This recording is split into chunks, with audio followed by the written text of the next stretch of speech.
اعوذ باللہ من الشیطان الرجیم بسم اللہ الرحمن الرحیم لا الہ الا اللہ وحدہ لا شریک لہ لہ الملک و لہ الحمد وہو علی کل شیء قدیر اللہم صلی علی سیدنا محمد وعلی آلہ وصحبہ صلاۃ تکون نورنا امان من کل خوف۔ عرس مبارک مورخہ 8 جون 1969۔ بسم اللہ الرحمن الرحیم فنعم المولا ونعم النصیر رب اشرح لی صدری ویسر لی امری واحلل عقدۃ من لسانی یفقہوا قولی۔ برادران طریقت، الحمدللہ، اللہ تعالی رحمان و رحیم رب العالمین کا لاکھ لاکھ شکر ہے کہ اس نے ہم کو پھر آپس میں ملنے کا موقع عطا فرمایا اور اپنی رضا کی خاطر ملنے کا موقع عطا فرما کر ہم کو اپنی غلامی اور اپنی دوستی کا حقدار فرمایا اور ہم پر احسان عظیم فرمایا۔ اس عظیم احسان کے لیے رب العزت کا ہم جتنا بھی شکر ادا کریں وہ کم ہے، اور لاکھوں اور کروڑوں درود و سلام سرور کونین رحمت للعالمین صلی اللہ علیہ وآلہ وسلم پر کہ جن کے طفیل ہم پر اتنی بخششیں ہوئیں ہیں اور جن کے طفیل زندگی میں، قبر میں اور قیامت کے بعد آسانی ہے، جن کے طفیل ہمارے گناہوں سے درگزر فرمایا جاتا ہے، جن کے طفیل ہمارے لیے نعمتیں بنائی گئی ہیں، جن کے طفیل ہم کو نعمتوں کا حقدار بنایا جاتا ہے، اور جو دنیا اور دنیا کے بعد ہمارا وسیلہ ہیں۔ اگر اس زبان کو لاکھ بار عطر اور گلاب سے دھو کر ساری زندگی درود پاک کا وظیفہ کرتے رہیں پھر بھی حق ادا نہیں کر سکتے۔ رب العالمین کی بارگاہ میں ہم عاجزوں کی التجا ہے کہ مالک لاکھوں رحمتیں اور برکتیں ہمارے مرشد عالی مقام صاحب عرس پر بھیجے، جن کے ذریعے سے ہم میں خدا اور اس کے رسول صلی اللہ علیہ وآلہ وسلم کی محبت پیدا ہوئی، اور جن سے ہم نے اس رحمت لامتناہی کی راہ پائی۔ برادران طریقت، آج سے تقریباً 16 سال پہلے غالباً آپ کو یاد ہوگا کس مقام پر اسی طرح اجتماع عظیم تھا اور اعلیٰ حضرت یہاں جلوہ فروز سے تو اختتام مجلس پر انہوں نے خطبہ ارشاد فرمایا تھا کہ لوگو، آپ میں سے جتنے بھی حضرات یہاں آتے ہیں اپنی اپنی مرادیں لے کر آتے ہیں کہ پوری ہوں۔ اس طرح میری بھی ایک مراد ہے اور میں چاہتا ہوں کہ اپنی مراد آپ کے سامنے بیان کروں، اور وہ مراد یہ ہے کہ قیامت کے دن آپ سارے لوگ جو اس سلسلہ سے منسلک ہیں ایک ہار کی شکل میں میرے گلے میں ہوں اور میرا سر سرور کونین صلی اللہ علیہ وآلہ وسلم کے قدموں میں ہو۔ یہ ایک عظیم خواہش تھی، گویا بندگی کا انتہائی مقام تھا اور تخلیق کائنات کے مقصد کی تکمیل تھی۔ رب تعالیٰ نے بندوں کو اپنی یاد کے لیے پیدا کیا ہے، اور مالک کے بندے مالک کی رضا کے لیے ساری زندگی اسی میں گزار دیتے ہیں کہ خدا کی محبوب مخلوق کی خدمت کی جائے اور اس کا رشتہ خدا سے استوار کیا جائے۔ لیکن اس مقصد کی تکمیل اس طرح ہو سکتی ہے کہ مخلوق کو لے کر دربار رسالت صلی اللہ علیہ وآلہ وسلم میں حاضر ہوا جائے، اور حضور پاک صلی اللہ علیہ وآلہ وسلم اپنی امت کو مالک کی بارگاہ میں حاضر فرما دیں۔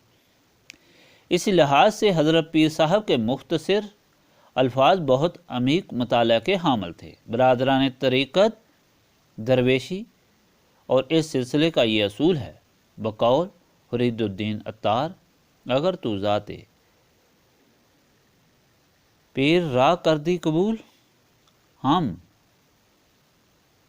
بز آتش خدا آمد ہم رسول۔ یعنی اگر تو نے صحیح طور پر اپنے پیر سے تعلق قائم کر لیا تو یہ سمجھ کہ تجھے خدا بھی ملا اور خدا کا رسول بھی، کیونکہ تجھے تیرے پیر نے اس دربار عظیم میں پہنچانا ہے۔ میرے کہنے کا مطلب یہ ہے کہ جب میں نے اپنی زندگی اللہ تعالیٰ کی مہربانی سے اللہ تعالیٰ کی راہ میں وقف کی تو اس چیز کا اچھے طریقے سے علم حاصل کر لیا اور یقین کر لیا کہ خدا تک میں اس وقت پہنچ سکتا ہوں یا خدا کی بارگاہ میں اس وقت تک حاضر رہ سکتا ہوں جب تک مجھے میرے پیر کی خوشنودی حاصل رہے۔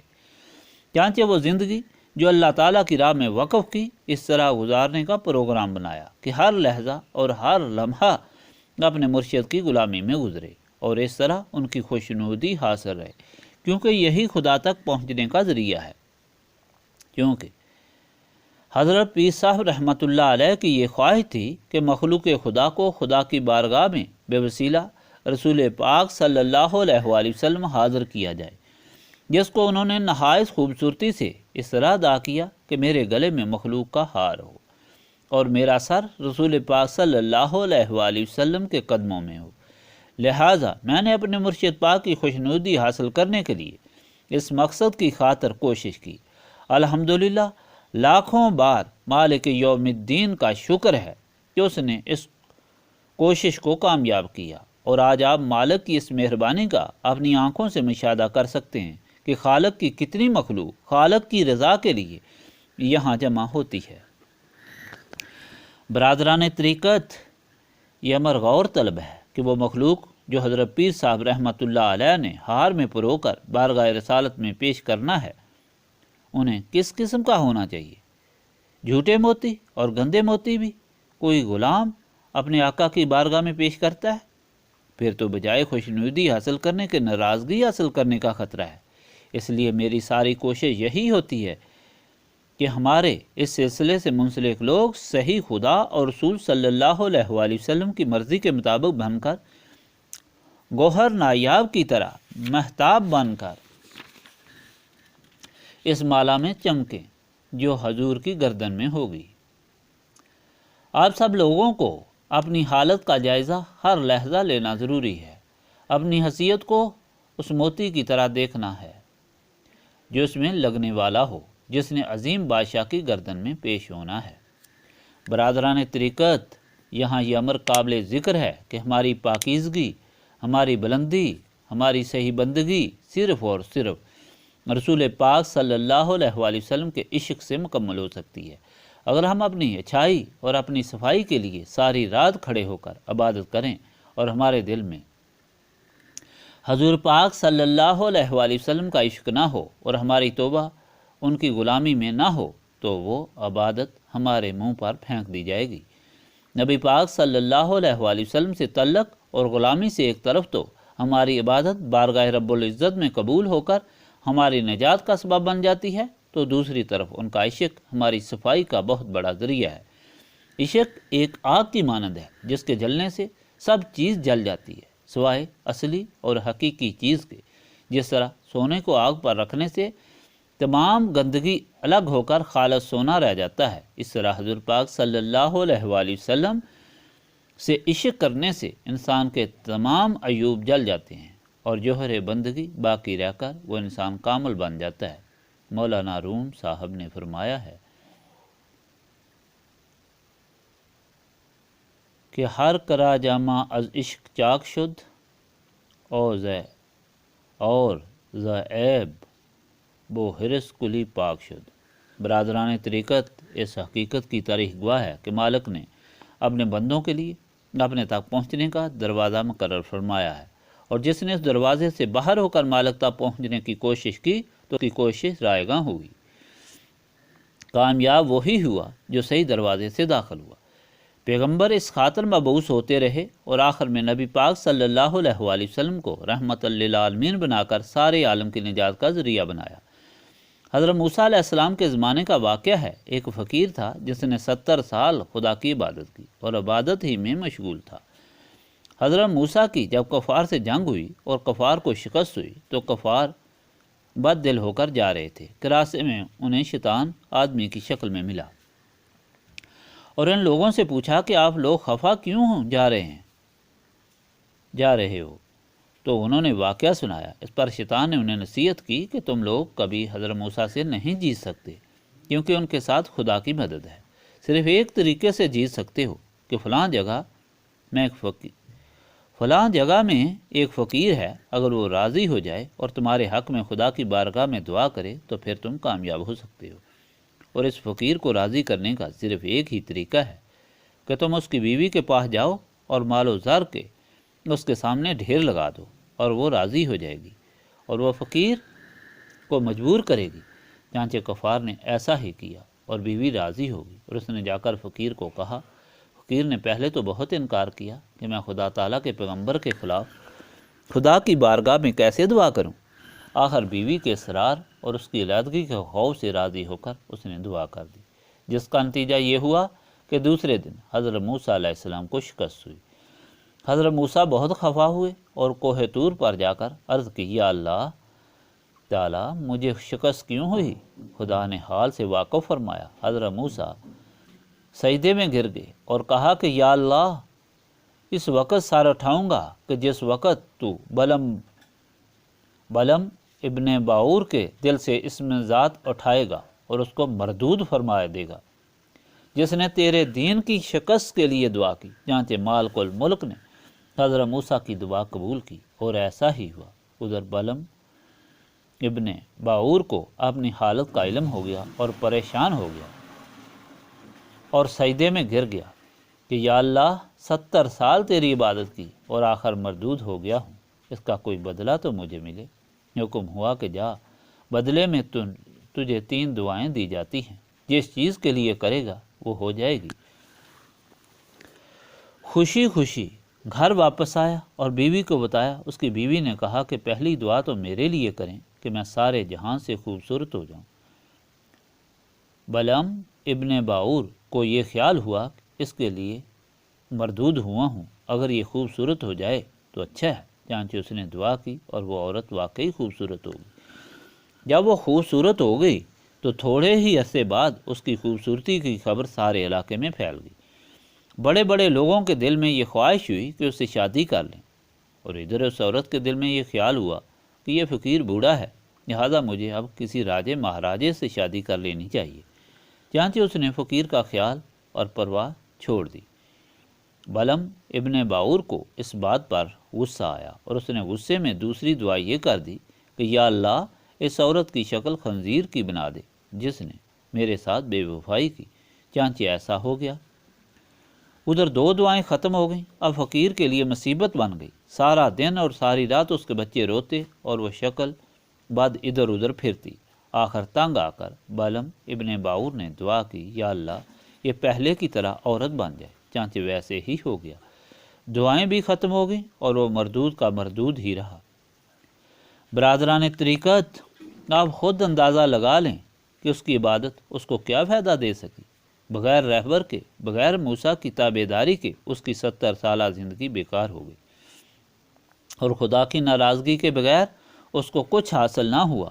اگر وہ یہی ایک دعا کر دیتا کہ یا اللہ، مجھ سے غلطی ہوئی ہے، مجھے معاف فرما، تو اس کو سب کچھ مل جاتا اور 2 دعائیں بھی باقی رہ جاتی، مگر بغیر رہبر کے اور بغیر خدائی حکم کے کچھ کام نہ آ سکا۔ دوسری طرف حضرت سعد رضی اللہ تعالیٰ عنہ کا واقعہ دیکھیں، جنہوں نے شہید ہوتے ہوئے فرمایا کہ خدا کی قسم میں اپنی مراد کو پہنچ گیا ہوں، کیونکہ حضور پاک صلی اللہ علیہ وآلہ وسلم کی غلامی میں تھے، اس لیے نہ تکلیف، نہ رنج، نہ دولت، نہ بیوی اور نہ اولاد گمراہ کر سکی، اور نہ ہی اپنی زندگی گمراہ کر سکی، اور صحیح مراد کو پہنچ کر حقیقی اور لازوال دولت سے مالا مال ہو گئے۔ دوستو، اس ظلمت قدے میں، اس عالم میں نفسانیت اور شیطانیت کا اس قدر اندھیرا ہے کہ انسان کے لیے سوائے ہلاکت کے اور کچھ نہیں۔ جو بچنا چاہے، صحیح انسان کامل بن کر اس پر خطر راہ کو طے کر کے مالک حقیقی کے سامنے پیش ہونا چاہے، تو وہ اس مینار کی روشنی میں چلے جسے اللہ تعالیٰ نے انسان کی حفاظت کے لیے بنایا ہے، اور وہ چراغ روشنی کا ہے۔ خدا فرماتا ہے، یا ایھا النبی انا ارسلناک شاہدا و مبشرا و نذیرا وداعیا الی اللہ باذنہ و سراجا منیرا۔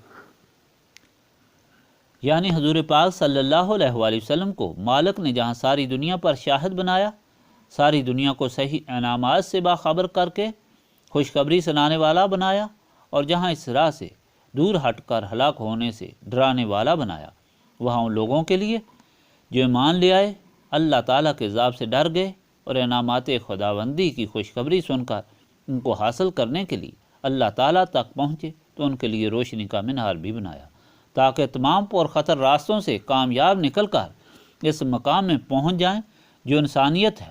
اس لیے برادران طریقت، نبی پاک صلی اللہ علیہ وآلہ وسلم سے محبت اور ان کی غلامی ہی ہمارا مدعا ہونا کافی ہے۔ اگر یہ مل گئی تو اس میں ہم کو اللہ تعالیٰ کی بندگی اور رضا حاصل ہو گئی، ورنہ ساری صحیح عبث ہو گئی۔ اللہ تعالیٰ اپنی ذات پاک کے طفیل، نبی پاک صلی اللہ علیہ وآلہ وسلم کے طفیل، اپنی پاک کلام قرآن مجید کے طفیل اور صاحب عرس کے طفیل ہم کو گزشتہ گناہوں کی معافی عطا فرمائے، ہماری توبہ اپنی جناب میں قبول فرمائے، ہمارے دل کی تاریکی کو دور فرما کر نور معرفت سے ہمارے قلوب کو منور فرمائے، ہماری موت، ہماری حیات، ہماری جان، ہمارا مال، ہر قول، ہر فعل اپنی رضا کی خاطر رکھے، ہم کو اپنی جناب سے اپنی غلامی، اپنی بندگی اور عشق مصطفیٰ صلی اللہ علیہ وآلہ وسلم عطا فرمائے۔ اللہ تعالی حاضرین مجلس کی تمام آرزویں پوری فرمائے، بے اولادوں کو اولاد عطا فرمائے، بیماروں کو شفا عطا فرمائے، محتاجوں کو غنی کرے اور قرض داروں کے قرض ادا کرے۔ اس سلسلہ سے تعلق رکھنے والے پہاڑ کے اور باہر کے کئی حضرات وفات پا گئے ہیں، ان کے لیے ایک دفعہ الحمد شریف اور 3 دفعہ سورۃ اخلاص پڑھ کر دعائے مغفرت کریں۔ ایک دفعہ سب لوگ پیسا فرمایا، ایک دفعہ سب لوگ جو باہر سے تشریف لائے ہیں وہ اہل پہاڑ اور حضرت پیر صاحب کے ہمسایوں کے لیے، اور سب اہل پہاڑ ان باہر کے مہمانوں کے لیے یا دور دراز سے اللہ تعالیٰ کی خوش نویدی کے لیے آئے ہیں، دعا کریں۔ اللہم صلی علی سیدنا محمد وعلی آلہ وصحبہ صلاۃ تکون لنا مان من کل خوف۔ ربنا تقبل منا انک انت السمیع العلیم وتب علینا انک انت التواب الرحیم۔ سبحانک ربک رب العزۃ عما یصفون وسلام علی المرسلین والحمد للہ رب العالمین۔